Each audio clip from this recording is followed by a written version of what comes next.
Hello and welcome to my channel. In this Canvas Workspace tutorial, I'm going to show you how incredibly easy it is to create hinges or flaps for your projects. Now this could include things like advent calendars where you have a little door you want to open, or in the case of some greeting cards that I've made, I've put shapes on the front of the card, hexagons, squares, circles, etc., and then had a little hinge. You could open it up to reveal something behind, like an image or perhaps a sentiment.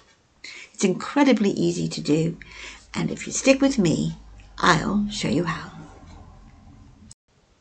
I'm working in Canvas Workspace for the PC, so this is the download version.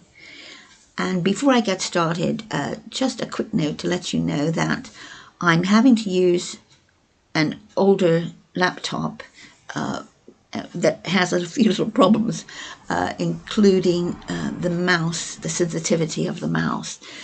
And my new laptop, unfortunately, has had to go in for repair. So just keep that in mind, bear with me, and I will try to edit out any major problems though. So let's get on with the tutorial. As I said, we're going to take a shape and remove cut line to create a flap or a hinge.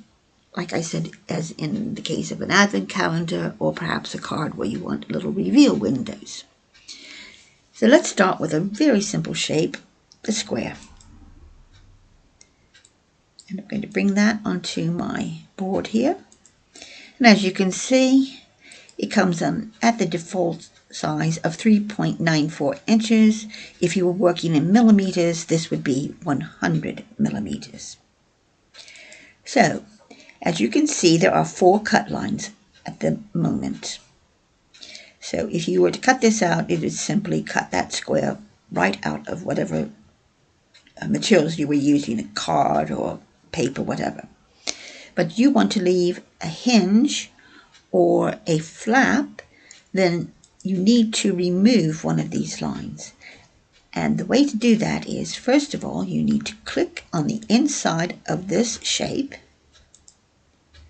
and you'll see now that you have Path Editing Tools menu exposed here. So you've got adding points and deleting points, but then you have closing outlines and opening outlines. And as you can see, there's a blue line here between these nodes, these little blue circles. And they go all the way around, so you can see how it's being drawn, one after the other.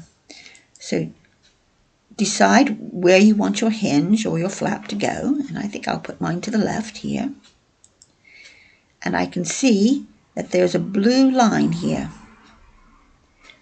All I need to do is go up to where the outline is. There's the close outline and the open.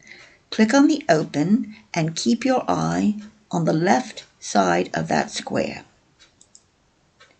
It has disappeared. So that means now that this side of the square is going to be remaining in the card, and this will be cut out. So then you can either manually score this with a scoring tool and some sort of straight edge, or you can simply use the path tool to create a score line and let your scan and cut do the work for you.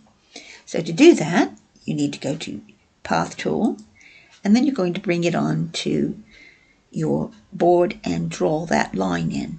Now you can go ahead and do it here if you like, and I'm just going to keep the shift key down so that I can get a straight line, or you could actually have put it anywhere that you like.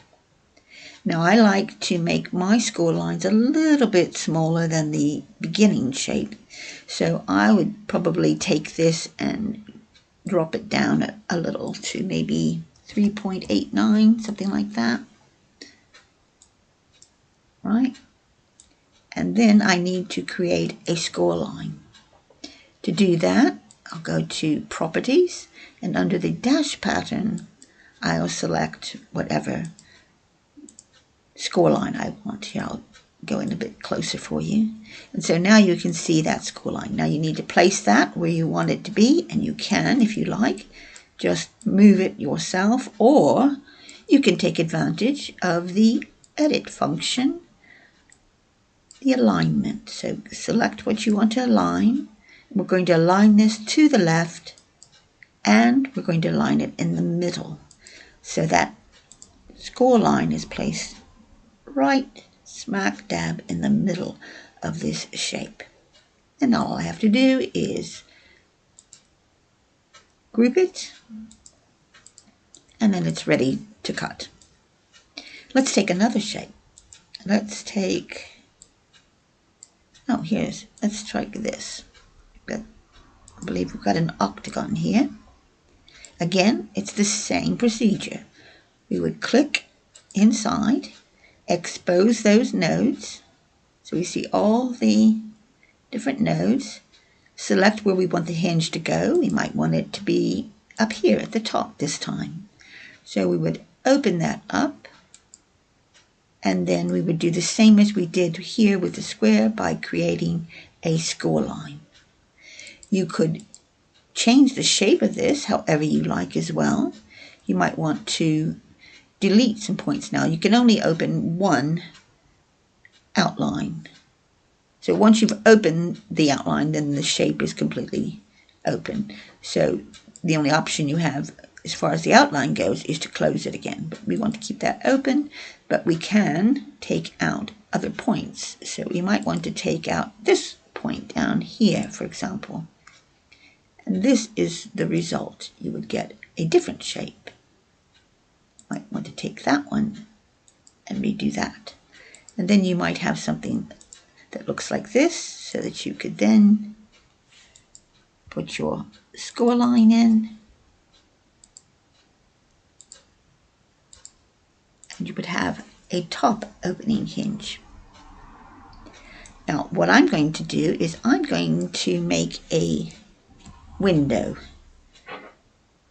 or French doors. You could have either one. This will be sort of a French door opening window. Okay, so what I'll do is I'm going to start with my basic shape of a square, and I'm going to create that, and I'm going to use the offset function so that I can have, just make that a little bit bigger so I can have a frame around it. And I'm going to go inward with mine and change it to a bevel. That's about 1/4 of an inch. So okay, and you can see I've got a frame. Now, as you know, this is going to cut this out here, but for our purpose, we want to actually visualize what it's going to look like. So we're going to punch that through by selecting both of these and hitting subtract. Because that shape was on top, the smaller rectangle, then it's going to punch through there. You could, of course, use divide as well and get the same result. And what you do is just, that remains on your screen, so that if you needed to use it again, you could. So, but I'll just get rid of that for now. I'm also going to put a little crossbar in here, just to make it a little more interesting. So I think I'll do something like this. I'll make sure that it overlaps. There goes that mouse. Okay. I'm going to overlap that. And what I'll do is I'll just duplicate that, and I will flip it 90 degrees to create my crossbar. So I can place that in there like so. So what I'll do, just take that back, is align these centrally, horizontally, vertically, and then I can weld that together so that I can bring it onto my window frame here, or door frame, whichever you want to call it. And then I'll align this and again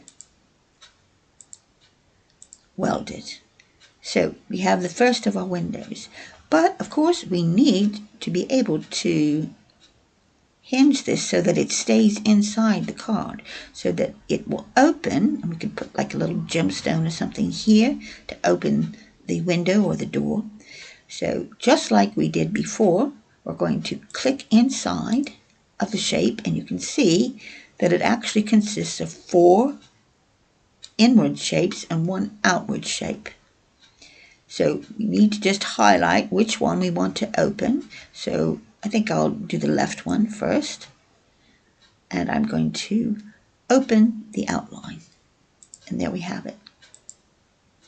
Now I can draw my score line, and I can bring that over. Let's see what the size of this is. This is a little over 4, almost 4.5 inches, and this one is a little smaller, so that's fine. So I'll change that into a dash pattern, is a score line, and then I can line these up together to the left and to the middle. And then while it's still highlighted, I'll group it and I'll duplicate it. So I can place it here. Then I'll go up and flip that horizontally so that those hinges are on opposite points there. Then I can decide how wide I want this bar in between to be. So I can use my distribution space here, and I think if I put it about 1/4 inch, then I'll have plenty of room between here, and then I can put my little gemstones or pearls or whatever here on this crossbar here. So what I'll do is I will group these. So actually, let me make sure that that's aligned to the top first. It is. Okay. And then I'll group it so that it doesn't fall all apart on me now. Then I will put a frame around this, and I'm going to have mine so that it's a window looking out onto something. But we can make this as plain or as fancy as we like. I think I'll just do something like this.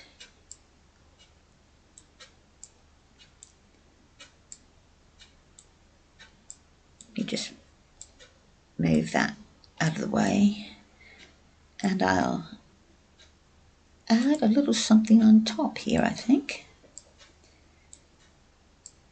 Try that.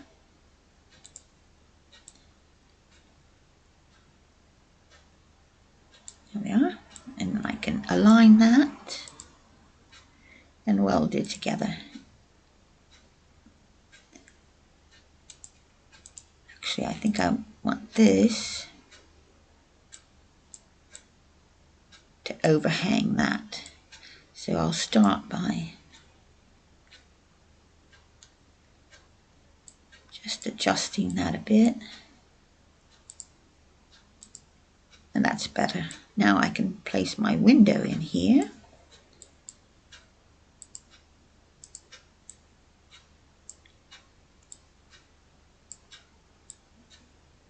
Make this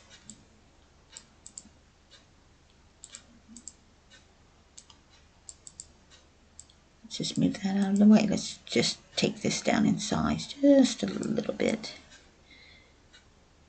And that will fit on there nicely.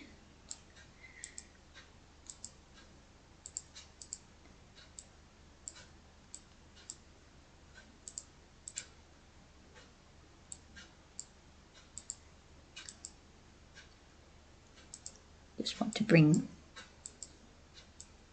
this down just a little bit here. And that leaves me room for a sentiment or anything I want up there. Might just make that.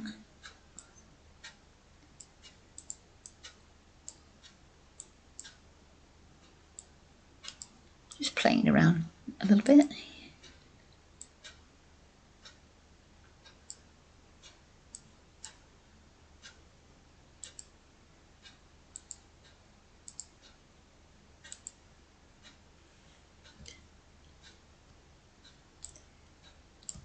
And that will be it. So I'm going to send that to my machine, cut it out, and I'll be back with a photo and hopefully even a little bit of a video as well. So hang in there and I'll be back. Here is the cutout window. As you can see, it opens up onto an outdoor scene from inside the house. And I've put little pearls on there as doorknobs for French windows or for the actual window itself. And as you can see, it hinges to the left and to the right. And here is just a quick little video as well.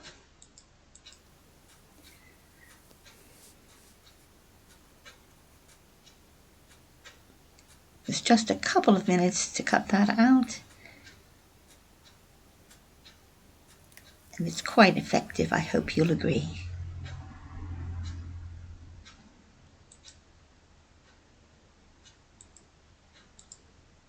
Well, I hope you enjoyed this tutorial today and that you'll put it to good use yourself in your project. And I hope you'll agree that it is really quite easy and quite quick to do. If you're not already subscribed to my channel, please consider doing so today. And if you are, don't forget to hit the notification bell so that you'll be notified the next time I upload another video. So please, wherever you are in the world, take care, enjoy your day, night, or afternoon, and I'll see you again soon. Bye.